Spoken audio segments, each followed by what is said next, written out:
तुम्हालाही पावसाळ्यात तेच ते कांदा भजी, तेच ते पकोडे, वडे, तेच ते खाऊन जर कंटाळा आला असेल ना, तर एकदा तुम्ही ही पावसाळा special sweet corn chaat recipe नक्की बनवून बघा. खरं सांगते चव अप्रतिम आहे. बनवायला फक्त 10 मिनिट लागतात. 10 मिनिटामध्ये मस्त अशी कुरकुरीत स्वीट कॉर्न चाट बनवून तयार होते. जास्त वेळ लागत नाही किंवा जास्त साहित्य लागत नाही. कमीत कमी साहित्यामध्ये मस्त अशी कुरकुरीत चाट बनवून तयार होते. आणि जर तुम्हाला चायनीज खायला खूप जास्त आवडत असेल ना, तर हे एकदम चायनीज फ्लेवरची बनून तयार होते. तुम्ही एकदा ना ही रेसिपी घरामध्ये ट्राय करून बघा. तुम्ही यानंतर कधीच चायनीज खाणार नाही. एवढी भारी बनवून तयार होते. कारण स्वीट कॉर्न फक्त आपल्याला पावसाळ्यात मिळतात. तर तुम्ही 1 ते 2 वेळेस तर बनवून खाऊ शकता.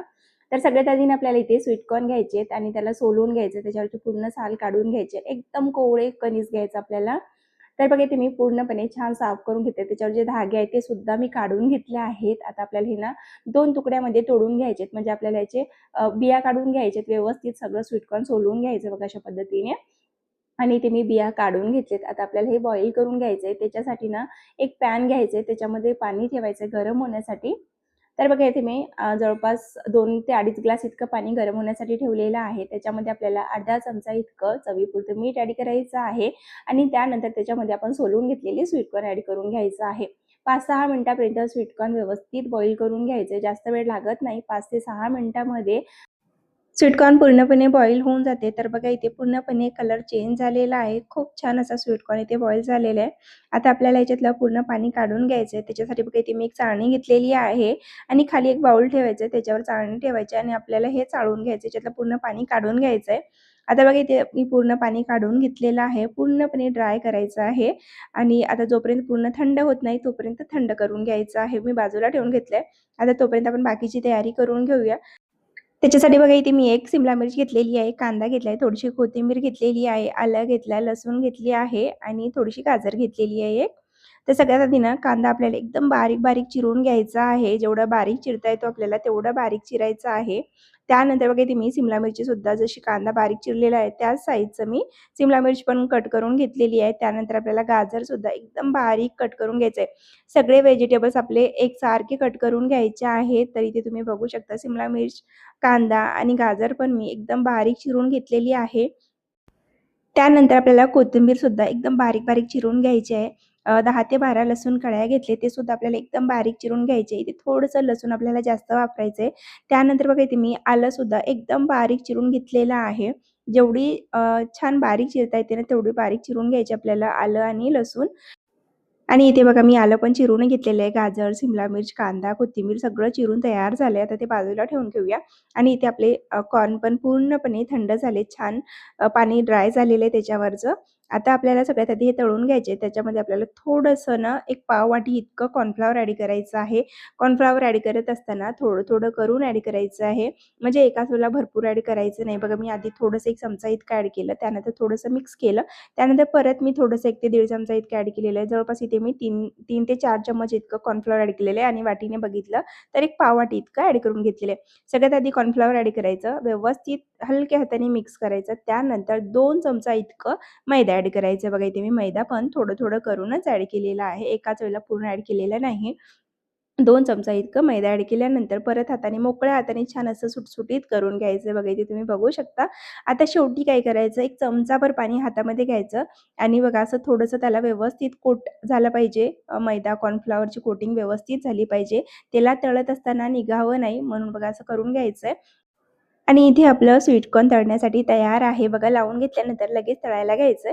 तर बघा मी बाजूच्या गॅसवर तेल तापण्याकरिता ठेवलेलं आहे. तेल छान कडकडीत गरम करायचं. त्यानंतर त्याच्यामध्ये थोडे-थोडे करून आपल्याला स्वीटकॉर्न तळून घ्यायचे. तर बघा इथे मी एक बॅच ॲड केलेली आहे. खूप जास्त पण ॲड केलेलं नाहीये. थोडंसं ॲड करून घेतलेलं आहे. 2-3 बॅचमध्ये आपल्याला थोडं-थोडं करून तळून घ्यायचंय आणि स्वीटकॉर्न तळत असताना हाय फ्लेमवरच तळायचं. कारण याच्यामध्ये भरपूर पाणी असते आणि थोडंसं तळायला जास्त वेळ लागतो. त्यासाठी आपल्याला हे हाय फ्लेमवर तळून घ्यायचंय आणि तळत असताना एखादी स्वीटकॉर्न बाहेर उडण्याचे चान्सेस असतात. त्याच्यासाठी जवळ तुम्ही एखादी झाकण किंवा एखादी प्लेट वगैरे ठेवा म्हणजे तुमच्या अंगावर उडणार नाही तसं. आणि इथे बघा आपली पहिली बॅच तळून तयार झालेली आहे. ती मी काढून घेतली. आता दुसरी बॅच टाकून घेऊया. खूप जास्त टाकलेलं नाहीये मी. थोडं-थोडं करूनच तळून घेतलेलं आहे. जर तेल खूप जास्त असेल ना, तर थोडंसं जास्त क्वांटिटीमध्ये सुद्धा तळून घेऊ शकता. पण बघा इथे मी थोडं तेल कमी वापरलंय. त्यासाठी थोडं-थोडं करूनच तळून घेतलेलं आहे. आणि शेवटपर्यंत एकही स्वीटकॉर्न फुटलेला नाही किंवा अंगावर उडलेला नाहीये. तर हे सुद्धा आपली दुसरी बॅच तळून तयार झालेली आहे. मस्त असे गोल्डन कलर येईपर्यंत, क्रिस्पी होईपर्यंत आपल्याला स्वीटकॉर्न तळून घ्यायचे. तुम्ही इथे बघू शकता किती छान कलर आलेला आहे. खूप जास्त डार्क लाल पण करायचं नाही. पण जोपर्यंत छान असे गोल्डन होत नाही, कुरकुरीत होत नाही तोपर्यंत तळून घ्यायचं आहे. तर बघा ही दुसरी बॅच आणि ही शेवटची बॅच सुद्धा इथे मी तळून घेतलेली आहे. 3 बॅचमध्ये मी पूर्ण स्वीटकॉर्न तळून घेतलेला आहे. तळत असताना गॅस आपल्याला हाय फ्लेमवर ठेवायची आहे आणि शेवटी तळायला आले, की थोड्या वेळेसाठी आपल्याला 2 ते 3 मिनिटासाठी मीडियम गॅसवर करायचं आणि स्वीटकॉर्न छान कुरकुरीत होऊ द्यायचं. त्यानंतर आपल्याला हे स्वीटकॉर्न काढून घ्यायचं आहे. तर बघा इथे आपले पूर्ण स्वीटकॉर्न तळून तयार झालेत आणि तुम्ही बघू शकता किती छान कुरकुरीत गोल्डन कलर आलेला आहे. याच्यापेक्षा जास्त डार्क करायचं नाही. खूप छान कुरकुरीत झालेत. आता ते बाजूला ठेवून घेऊया आणि सिंपलसा एक मसाला तयार करून घेऊया म्हणजे तडका देऊया. त्याच्यासाठी एक पॅन घ्यायचं त्याच्यामध्ये फक्त 1 चमचा इतकं तेल ॲड करायचं. खूप जास्त तेल ॲड करायचं नाही. कारण आपण हे तेलामध्येच तळलेले आहेत. त्याच्यासाठी आपल्याला खूप जास्त तेल ॲड करायचं नाही. फक्त 1 चमचा इतकं तेल ॲड करायचं. तेल छान कडकडीत गरम करायचं. त्यानंतर त्याच्यामध्ये आलं, लसूण आणि एक मिरची मी बारीक चिरून घेतली होती ती ॲड करायची आहे. 1 मिनिटापर्यंत परतवून घ्यायचं. त्यानंतर त्याच्यामध्ये आपण बाकीचे जे व्हेजिटेबल चिरून घेतले सिमला मिरची, गाजर, कांदा ते ॲड करायचं. ते सुद्धा आपल्याला हाय फ्लेमवर फक्त 1 ते 2 मिनिटासाठी परतवून घ्यायचं. खूप जास्त वेळ शिजवायचं नाही. तर बघा इथे मी 1 मिनिटापर्यंत परतवून घेतलेले. त्याच्यामध्ये आपल्याला थोडंसं पाव चमचा इतकं चवीपुरतं मीठ ॲड करायचं आहे. पाव चमचा इतकी काळी मिरी पावडर ॲड करायचं आहे, ब्लॅक पेपर पावडर ते सुद्धा थोडंसं परतून घ्यायचं आणि त्यानंतर त्याच्यामध्ये आपल्याला जे आपण फ्राय करून ठेवलेले स्वीटकॉर्न आहेत ते ॲड करायचे. वरून भरपूर सारी बारीक चिरलेली कोथिंबीर ॲड करायची. 1 ते 2 मिनिटासाठी हाय फ्लेमवर परतून घ्यायचे. खूप जास्त वेळ परतायचं नाही, शिजवत बसायचं नाही. आपल्याला फक्त मिक्स करून घ्यायचं 1-2 मिनिटासाठी आणि त्यानंतर गरमागरम आपल्याला स्वीटकॉर्न चाट सर्व्ह करायची आहे. आणि मी ज्यावेळेला हा तडका बनवत होते ना, त्यावेळेला अख्ख्या घरामध्ये मस्त सुगंध सुटलेलं होतं.